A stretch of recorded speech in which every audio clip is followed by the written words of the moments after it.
Nací en Santander del Sur, en Bucaramanga. Y vivimos en Bolivia, en La Paz, cuando era pequeña.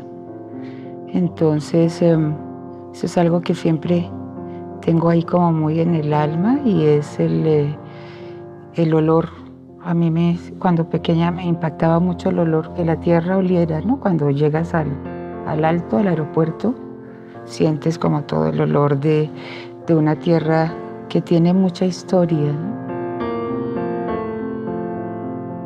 Allá aprendí a escribir, ¿no? Allá me enseñaron a escribir con pluma, por eso creo que desde ahí como la escritura con pluma, con tinta, que aquí en Colombia cuando estaba pues no era lo que se usaba. Entonces eso también fue algo bonito, aprender a usar la pluma, ¿no? Y no manchar el cuaderno, etcétera.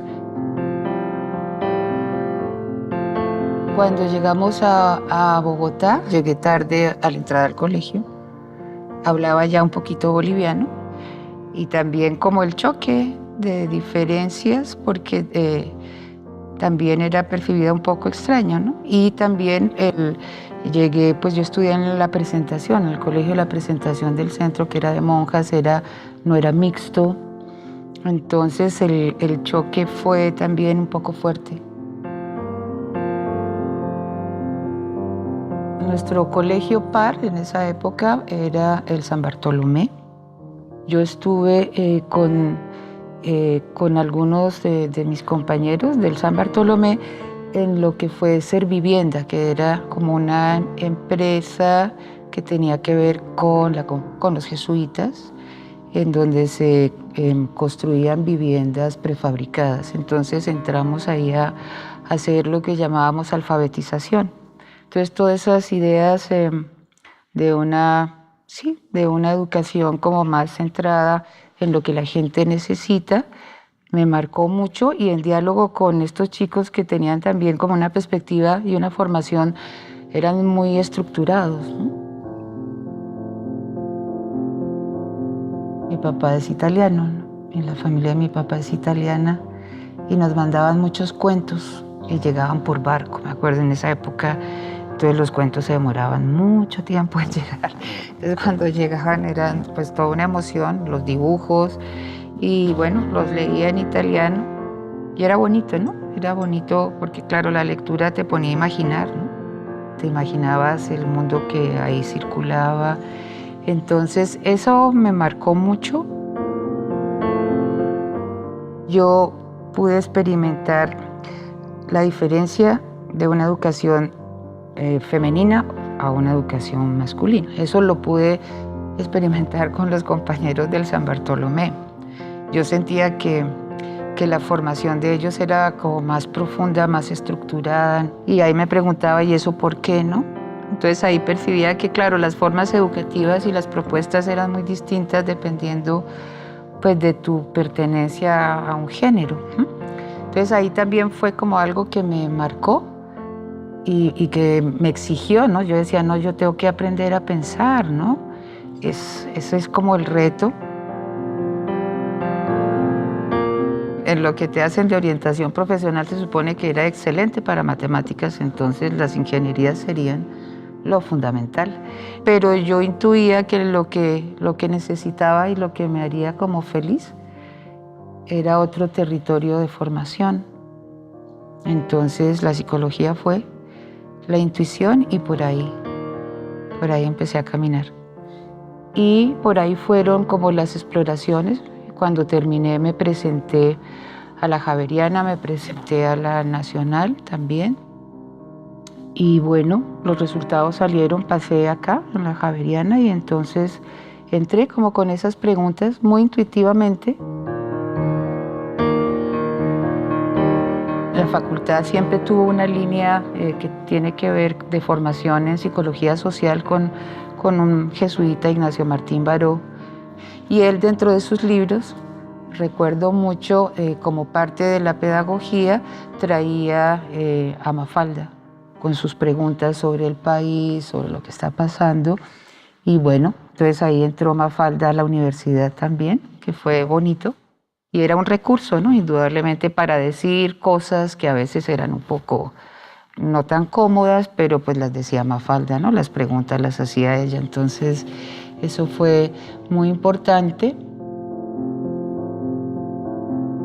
Las prácticas en la propuesta formativa también marcan mucho, pues, como mi decisión.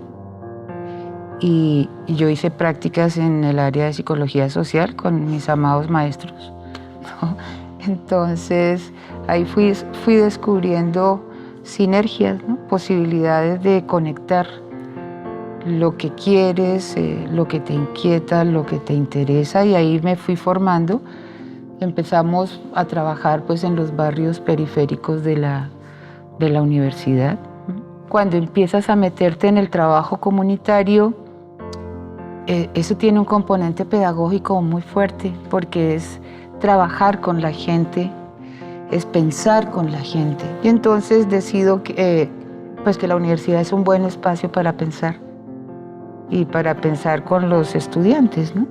Y entro a la Javeriana, me presento y estaba todavía parte de mis maestros, entonces fue un honor pues entrar a trabajar con ellos nuevamente. En la facultad se hizo una reforma y era una reforma que trabajaba y que le daba fuerza como a la dimensión ético-política de la psicología, ¿no? Entonces hubo como muchos debates muy interesantes sobre el papel de la disciplina y fundamentalmente como en su dimensión histórica, ética y política. Entonces eso fue como alimentando una ruta de formación que ha hecho como marcado lo que es como la oferta que tiene pues la Facultad de Psicología de la Universidad Javeriana, que la ha marcado en términos de compromiso social, de responsabilidad y de una psicología que se piensa en un país. Lo que me da la Javeriana es una experiencia de compromiso y de responsabilidad basado como en la mutualidad, en la reciprocidad, ¿no? Esa es mi experiencia. Yo digo que me regaló también, y amo profundamente eso, el trabajo en equipo. Creo que eso es maravilloso en un mundo que se individualiza cada vez más. Siempre los libros me han acompañado, me hacen falta. Mi experiencia desde pequeña fue que si tú lees, escribes. Es como entrar en diálogo con el autor. Así como necesito leer, pues escribir para mí es, mejor dicho, es como tomar agua, ¿no? En la pedagogía, pues en mi relación con los estudiantes, pues lo pongo en juego porque yo soy palabras también, ¿no? Y leerlos pues es como un compromiso. Y yo creo en la escritura en un mundo de tanto chat, de tanta, ¿no? Como telegrama tan tecnologizado. Creo que la palabra reposada, ¿no? La palabra, las frases, los párrafos, pues son fundamentales, ¿no? Entonces me siento feliz, amo la intuición, creo que escucharse, estar conectado con uno y con sus preguntas es fundamental. Entonces amo profundamente esas preguntas que me hice cuando pequeña y que se han ido transformando, pero que siguen estando ahí de otras maneras, animando y seguir disfrutando la docencia. Creo que ese es como la esperanza, el anhelo y lo que me ha hecho ser feliz. Entonces, mientras se pueda, ahí estaré.